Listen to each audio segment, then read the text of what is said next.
आप लोगों को मेरा सादर अभिनंदन। हिंदी दिवस की आप सभी लोगों को ढेरों बधाइयाँ, शुभकामनाएं। और मैं आशा करता हूं कि हिंदी आप लोगों को अपना आशीर्वाद जरूर देगी। तो दोस्तों, आज हम कुछ विशेष वार्तालाप के साथ आए हैं आपके सामने। आज हम अपने दूर दराज बैठे लोगों से कुछ बातें जो उनके विचार विमर्श हैं हिंदी को लेकर, वो आप तक पहुंचाने वाले हैं।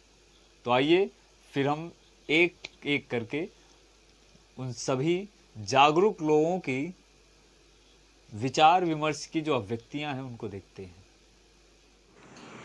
नमस्कार दोस्तों। हिंदी का प्रेम इतना विस्तृत है कि मात्र एक दिवस इसके लिए बहुत कम लगता है। फिर भी प्रतीकात्मक रूप में आप सभी को हिंदी दिवस की बहुत बहुत बधाई। 14 सितंबर 1949 को संविधान सभा द्वारा पहली बार हिंदी को राष्ट्रभाषा के रूप में स्वीकार किया गया। यही कारण है कि 14 सितंबर को हिंदी दिवस के रूप में मनाया जाता है। हिंदी के कंधों पर प्रेम और उदारता का उत्तरदायित्व है, जो इसे विशिष्ट बनाती है। धन्यवाद। अंग्रेजी पढ़ै के यद्यपि सद्गुण होत प्रवीण, पै निज भाषा ज्ञान के रहत हीन के हीन।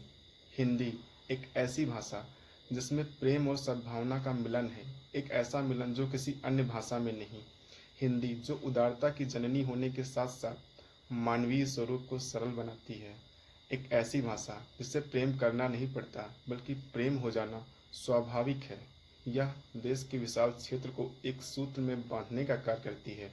आइए हम सब संकल्प लें कि हिंदी को सहृदय अपनाएं और विश्व स्तर पर इसका मान बढ़ाएं। धन्यवाद। नमस्कार, मैं विभोर मिश्रा। हिंदी दिवस की हार्दिक शुभकामनाएं। जिस प्रकार हमारी माता है उसी प्रकार हमारी हिंदी भाषा है। वैसे भाषा और माता का कोई दिन हो ही नहीं सकता जो 24 घंटे आपकी अस्मिता व अस्तित्वता का अनिवार्य अंग है। हिंदी भाषा भारत की प्राचीन भाषा और समृद्ध भाषा के साथ साथ महान भाषा है।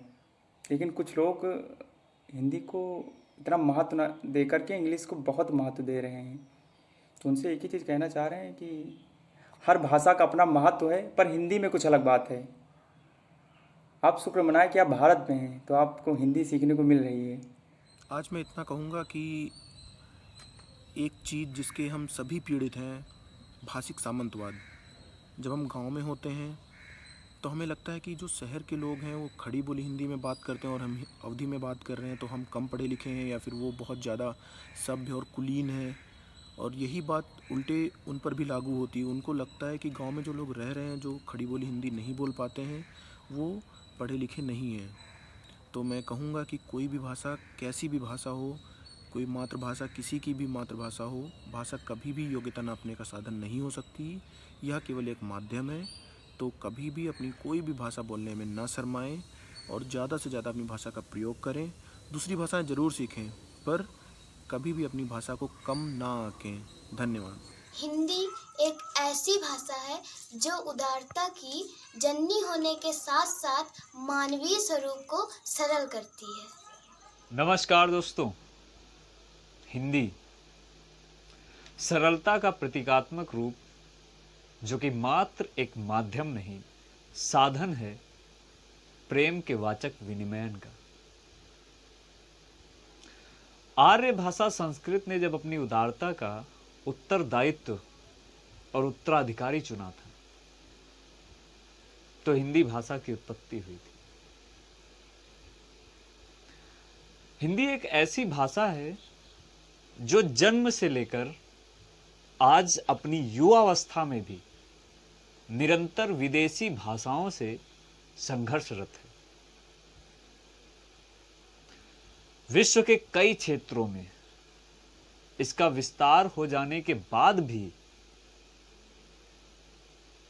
यह अपने ही देश में कहीं ना कहीं सर्वोच्चता से वंचित रखी गई है। हिंदी को अपने ही देश में परिष्कृत रहने के लिए न जाने कितना संघर्ष करना पड़ता है, जो कि हम देशवासियों के लिए चिंताजनक विषय है।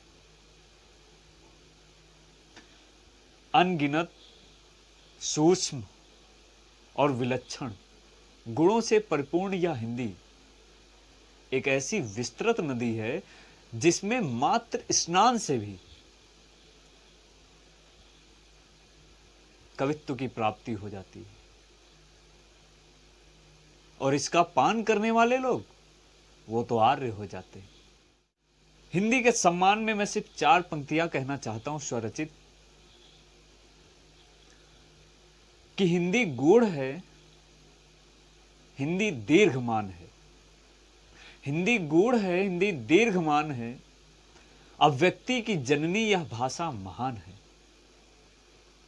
किंचित ना कहें कि धर्म इसमें है नहीं, किंचित भी ना कहें कि धर्म इसमें है नहीं। हिंदी से ही प्रतिधर्म का निर्मित विज्ञान है। हिंदी गूढ़ है, हिंदी दीर्घमान है, अव्यक्ति की जननी यह भाषा महान है। आप लोगों को एक बार फिर से हिंदी दिवस की बहुत बहुत बधाई और शुभकामनाएं। हिंदी दिवस को अगर हम सिर्फ एक ही दिन नहीं अपितु पूरे वर्ष मनाने की कोशिश करें तो शायद हम लोग हिंदी को विस्तारित कर पाएं। हिंदी कई गूढ़ प्रतिमान लिए हुए बहुत ही उत्तम भाषा है जिसका विस्तार विश्वव्यापी होना चाहिए। इसी आशा और इसी अनुमोदन के साथ मैं आप लोगों से विदा लेता हूं।